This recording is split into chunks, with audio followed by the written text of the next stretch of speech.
magazine here. Got a few things to show you. Go a little historic here, or whatever. It's about 4 o'clock. Just what the doctor ordered, you know.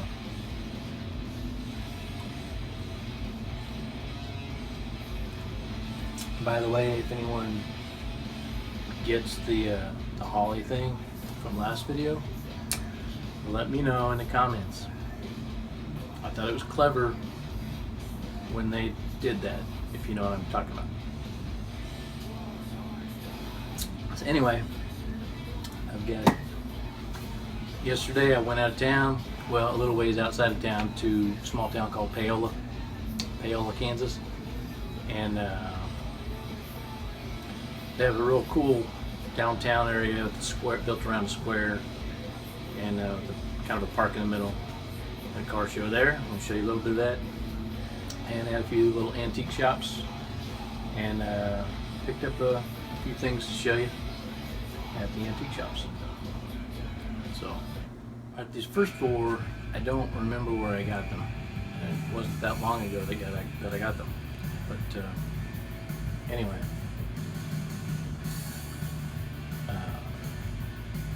Altar Boys, 1985. Altar Boys were punk like the Ramones or Husker Du were punk. Mike Stan, the lead guy, was a big Midnight Oil fan. Not that this really sounds like Midnight Oil, but really don't see this very often at all. So I had to grab it. It's just $3, so I won't even pass that up. But it's you know, kind of rough looking, like a punk record should be, like most of my punk records are. And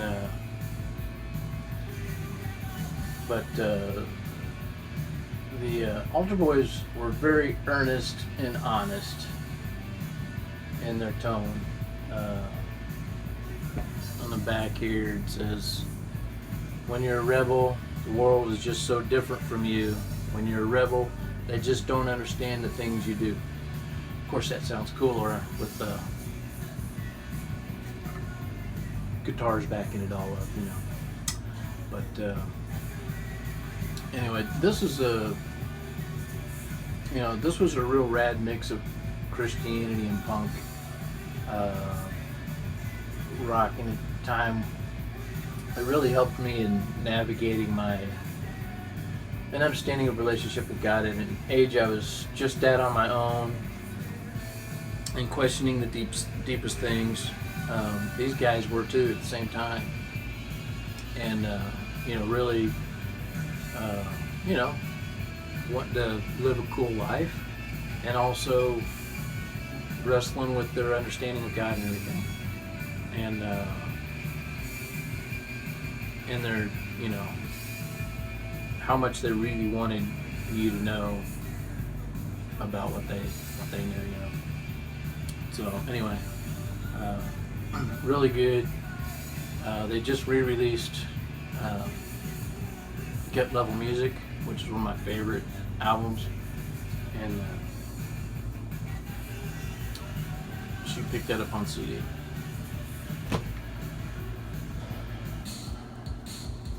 Talk about a one-hit wonder. Yeah. This is a $1 buy. Hooters. 1985. And We Danced, Day by Day, All You Zombies. They played a lot of this first side of this album on the radio, actually. Even though they're kind of a one-hit wonder, it did real well at the time.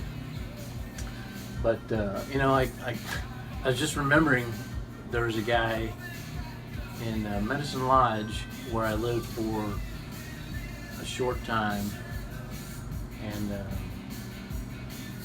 he was really into this album, and John Waite, he loved this album. who was that guy? I can't. It's kind of weird. It's kind of like dreaming of something. And it's like, whoa, didn't even remember that. But anyway, I just had to have that. Kind of a weird sound, but for nostalgia sake, you know, kind of the new wave days. Not that this is new wave. It's kind of a pop, but this Zebra. I keep coming back to, you know, Meshuggah will come out, and you know, Carcass will come out with a new album. Candlemass comes out. Cathedral comes out. All these bands come out. You know, Fate's Warning, Are They My Favorite Band? You know, all these albums will come out, and this has got to be one of my top albums. This is my favorite album. But I always come back to this album. This always seems to rise back to the top of my all-time favorite albums. This here. This is kind of smack dab in the middle, probably of what I really like in music. And I mean, look at that hair. Who has better hair than that? That's dead on. If I remember correctly, this is the debut. This was also 95, I believe. I can't remember. I went and saw these guys. These guys came to Kansas City one time, finally, and nothing was going to keep me from going to that. And it was very cool. It was a very tiny show. They shut down and closed the mall and tore it all completely down right after that. It was in an old movie theater. But songs like Tell Me What You Want, One More Chance, as I said before, Who's Behind the Door, even the La La song is a cool song, and yeah, it's kind of funny. When You Get There, there's one of the weakest songs, is still an awesome song. Take Your Fingers From My Hair, Don't Walk Away.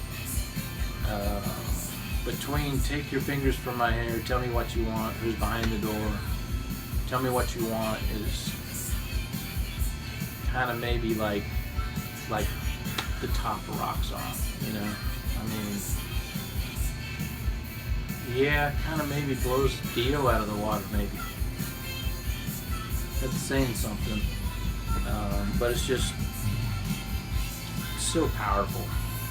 This album, this is, can't say enough about this album.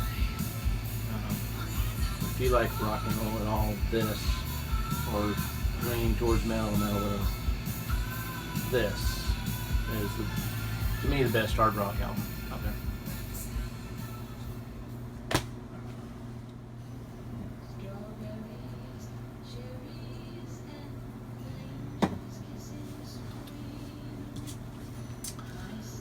This one, to add to my Nancy collection. I mean, look at that face. Lee Hazelwood was the guy who helped Nancy with a lot of her music. And just look at that pose. So kind of awkward looking in a way, but you know, very, very obviously posed.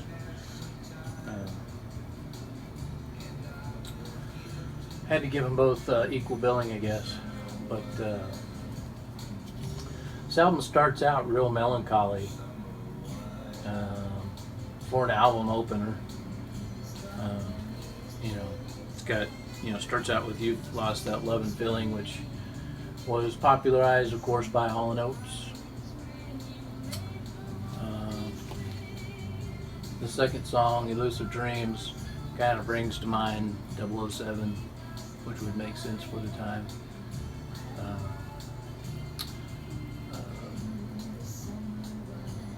Storybook Children. I mean, come on, you know. That really speaks to the kind of the somewhat innocence of the day. If you want to get a better feeling, you know, compared to all this rap garbage or even popular rock, you know, what they're talking about and everything. You know, the really more innocent, you know, not that people weren't doing some of the same things, but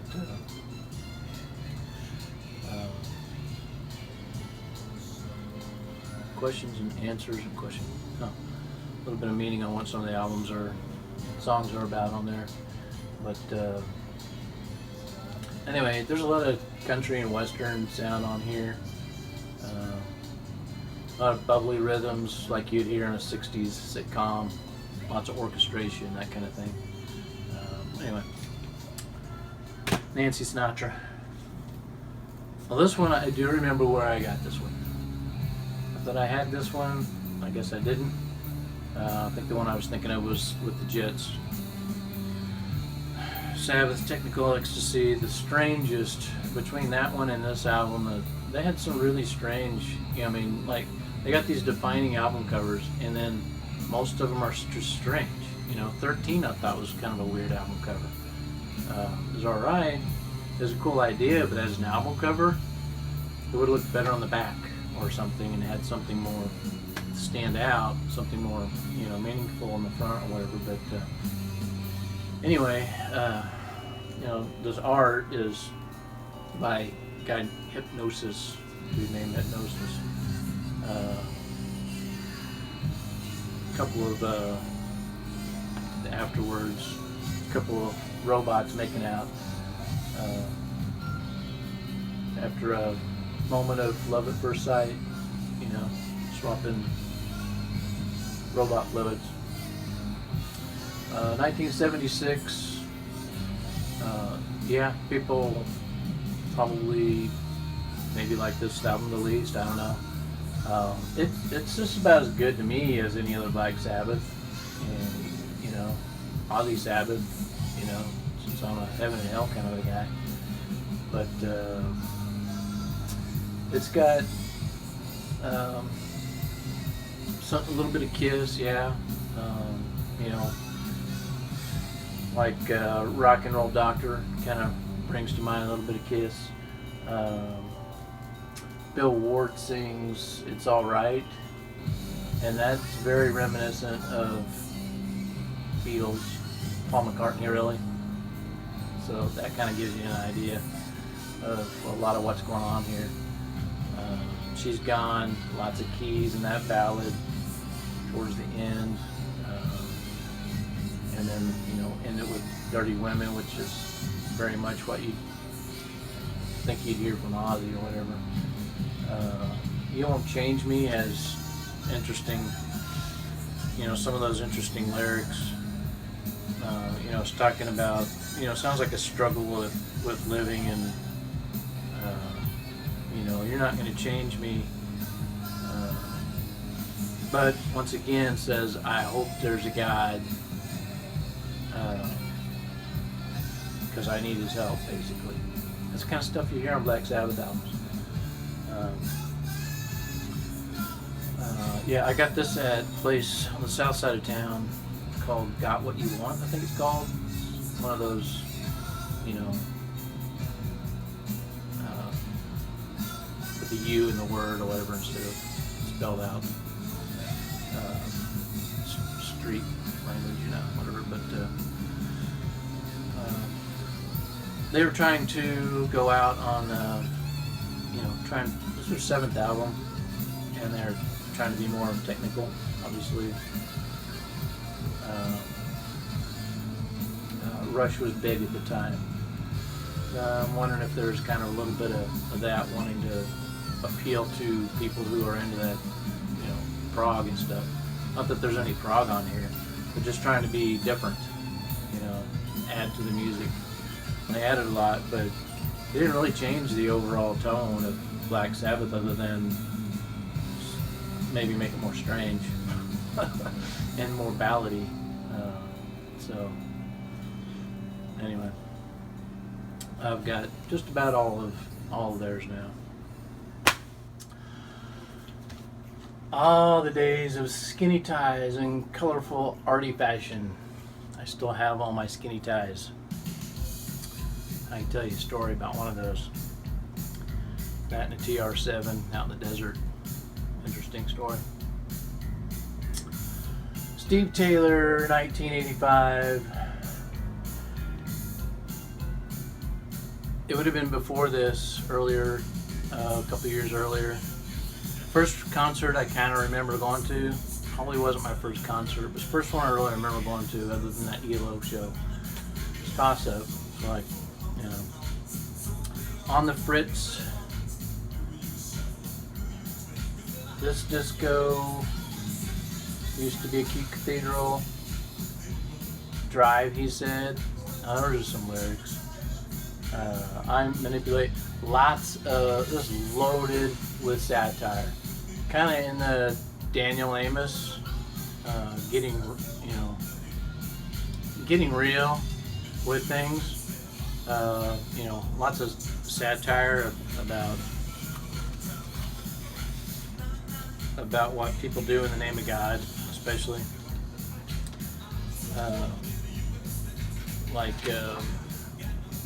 It's personal. It's a personal thing. Talking about taking your beliefs seriously. Kind of like he did with Bannerman. People remember the Bannerman song. Satirical, but it makes you think. What do you want to do? What do you need to be doing with? Do you want to do something?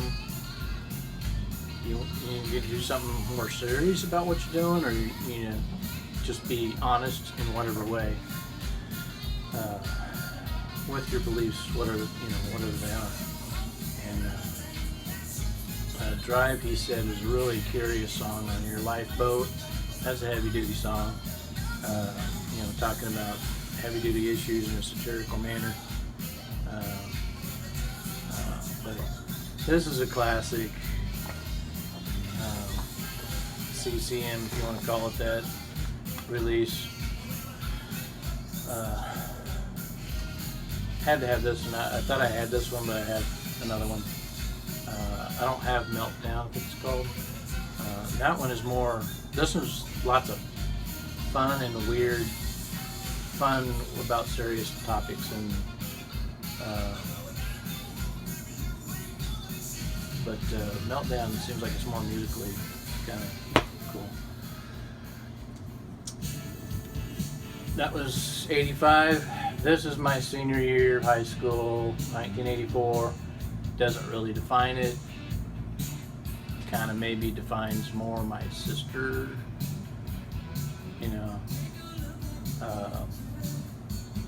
It's like, at the time, Loverboy was big. But this was for people who wanted to praise the Lord instead of praise Linda. Not that this is really Loverboy. This is so, there's a much less cocky attitude. It's much lighter, a lot lighter. Much lighter than it appears. More like, this looks more like how they sounded live. But this album, some of it is, like Walking in Light. Is that the song? Walking in the Light. Very much like Commodores, something like that. In fact, if your sister wanted to rock harder and, than Amy Grant or something like that, if she listened to this at home, she made it okay to listen to White Heart in the House. Mom and Dad are going to be okay with that. I mean, look at those handsome young guys. You got Dan, the Huff Brothers, Billy Smiley, Chris Christian,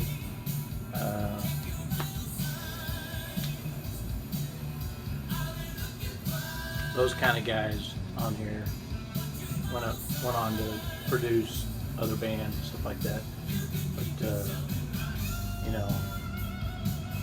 when you really wanted to listen to something harder rocking, but really something more like this. 1983, their fourth LP, Jerusalem. Can't Stop Us Now, on Refuge. This here is gold. Okay, maybe not gold, but right, Nick? It's what you might think you're gonna get when you see the White Heart album. This is more what you're gonna hear. Yeah, they're, without really sounding like anyone else. It's you know, kind of like in the Def Leppard vein. That's kind of what you're gonna hear with this. I really like. You can kind of hear Ulf's heart in the songs that he sings. This album sounds a little bit like they're trying a little too hard to be poppy or something, and not just rocking out like the Warrior album, I think. But you know, it's kind of a rare sound at the time. You know, this is kind of what I'm looking for when my mom worked at a Zondervan Christian bookstore just down the street from my high school, and every day I'd go in there after school and hope I'd find something like this that would come in. Very small store, very small selection. For some reason, one time they ended up with the Armored Saint album, which is very cool. Yeah, I mean, look at that fashion. So yeah, kind of poppy, but this is the English version. They have a Swedish version. Vi kan inte stoppas. Vi kan inte stoppas. So they'd sing what they'd sing for They Can't Stop Us Now. Yeah, they kind of look like Zebra, but Zebra were rocking hard. These guys were hardly rocking. Now I really like Jerusalem, and this is a good album. It's just, I like his voice, but the music is not as much as what I want to hear. I think on the Warrior album, I think it is.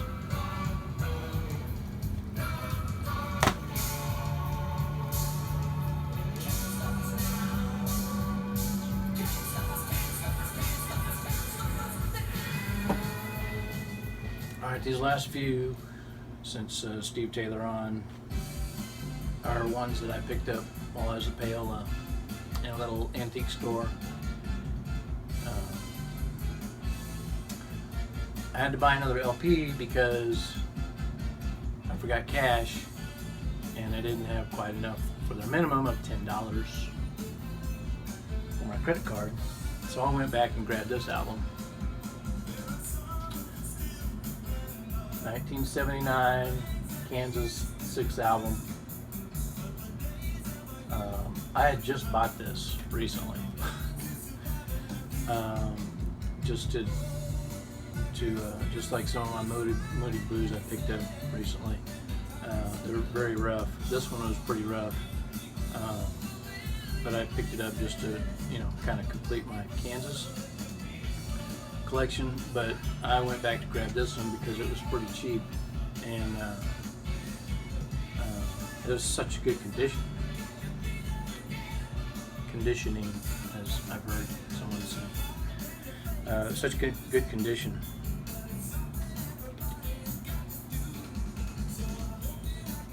Just look like this way. Oh yeah.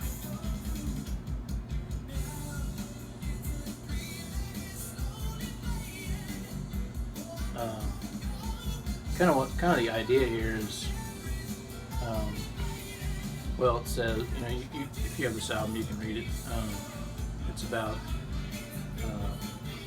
the Indian tales of prophecy, or whatever you want to call it, of the white man disappearing and then getting their buffalo and land back. This was a time where Carrie Lefgren was into more spiritual thing. It's a lot about God and Jesus and stuff, but more of a spiritual thing. And before he became a Christian. This is what you want to hear from Kansas. Walsh's passionate voice, Livgren's airy prog, writing, guitar, keyboards and stuff. Everything's here, and it's not too much of one of any of those things. People of the South Wind,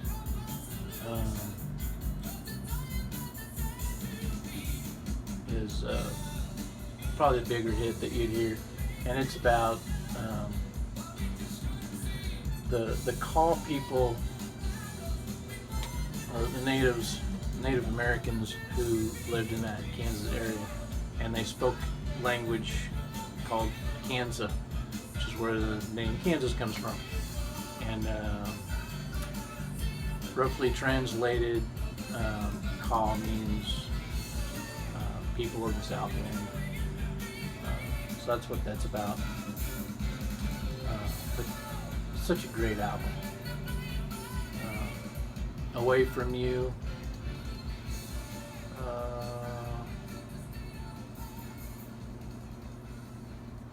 Yeah. It's a great jam with dueling keys with Walsh and Livgren. Good stuff. Great album. And lastly, what I picked up there, Donnie. I couldn't believe I saw this one. It's probably not all that hard to find, but for $2, I was kind of surprised to see it. I love this song. Leah. There's a girl in the youth group at church I went to. Her name was crap. No, I can't think of her name. Kia. That was her name. That's terrible. It wasn't Leah. It wasn't Kia. Tia. Tia. And every time I'd see her, I'd think of that song. Oh, Tia. Oh, Leah. That's what one of the main songs you may know him from here. I think there are a few other songs they might have played off of this. I don't remember. But he was so proud of that song that he put it at the top of this top billing on this album, top of the list. It's kind of like Roy Orbison if you really rocked out. All right, maybe that's a bad comparison. It's just what it makes me think of. Maybe a little more like Cheap Trick. And he gets wild on She's So Wild. Gets down on the guitar. As you might tell from this overly clever cover, there's a lot of fun going on with this LP. In high school, Donnie formed a doo-wop group called the Fabutons. If that doesn't give you an idea of what's fun about this. I mean, you've got some fun colors going on here. He's being funny a lot of the time. A song called Joking, Shock Treatment. Mark Evsek, you may know, plays keys on here. You may know from Wild Cherry and Play That Funky Music. Is with them here on keys. And the rhythm section went on to form a band called The Innocent, and whose members went on to form 9 Inch Nails. 6 Degrees there.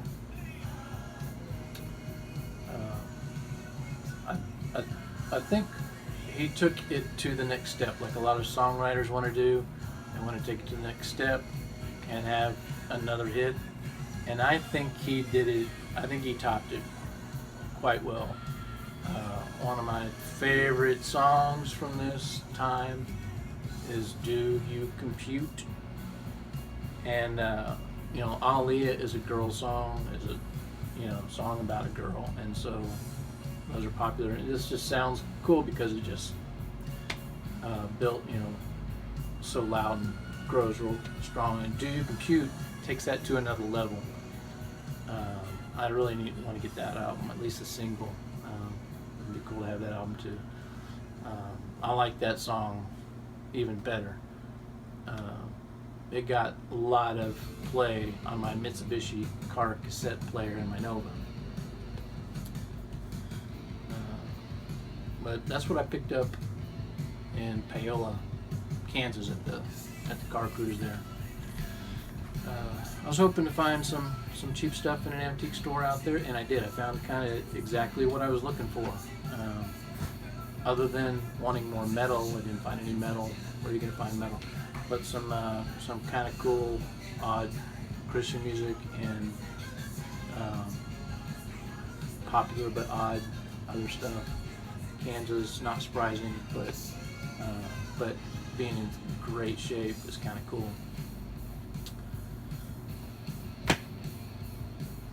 So that's what I've got to show you used for this week.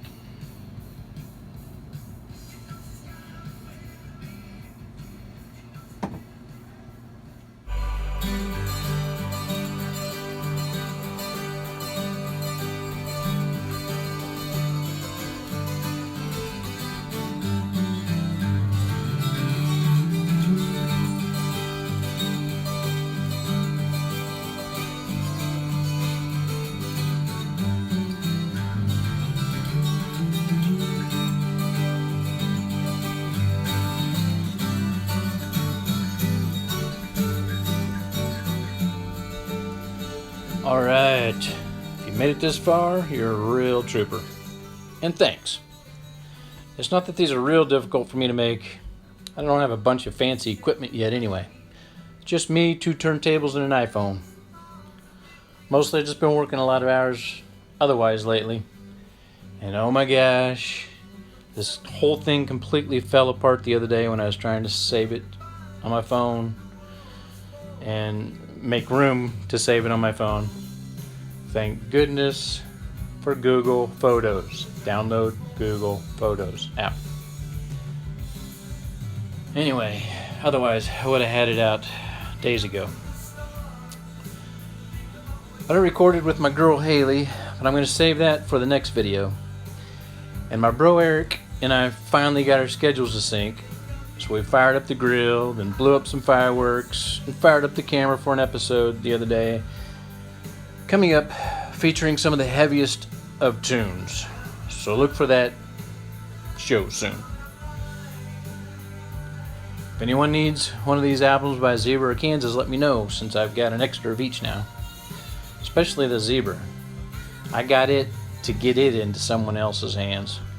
Such a great album. It's what's playing now. Hope you're digging these pics from Paola, Kansas.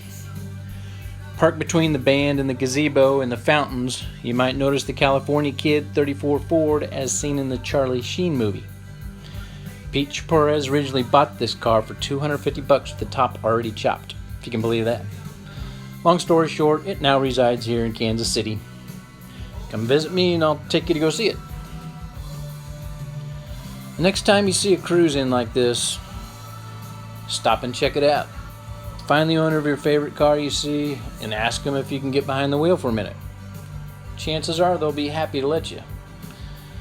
It's a small way to pass on our love for American freedom. Well, this is Steve with Salt Magazine. I'll check you next time. Thanks for watching. Right on, right on.